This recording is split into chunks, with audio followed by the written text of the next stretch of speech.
Hello दोस्तों, अगर आपका कोई ऐप इंस्टॉल नहीं होता तो आपको सबसे पहले प्ले स्टोर पर जाना है। प्ले स्टोर से आपको एक ऐप डाउनलोड करना है, ऐप इंस्टॉलर। ये देखिए ऊपर आ गया है। अब आपको जो सबसे पहले वाला होगा उस पर क्लिक करना है। मैंने ये पहले डाउनलोड कर रखा है, इसलिए आपको यहाँ पर ऊपर में जाना है। जैसे ही आप इसको खोलेंगे तो यहाँ पर सबसे पहले इंस्टॉल एपीकेज, इस पर क्लिक करना है।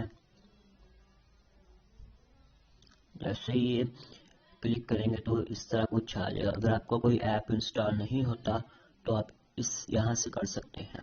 मेरा काइनमास्टर मोबाइल में इंस्टॉल नहीं हो रहा, इसलिए मैं यहाँ पर करता हूँ इंस्टॉल।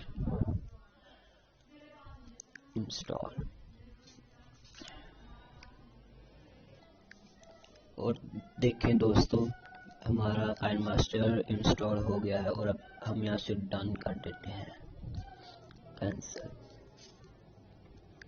अब हम आपको दिखा देते हैं हमारा काइनमास्टर बिल्कुल सही चल रहा है।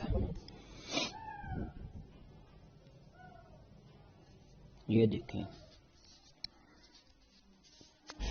चल पड़ा है।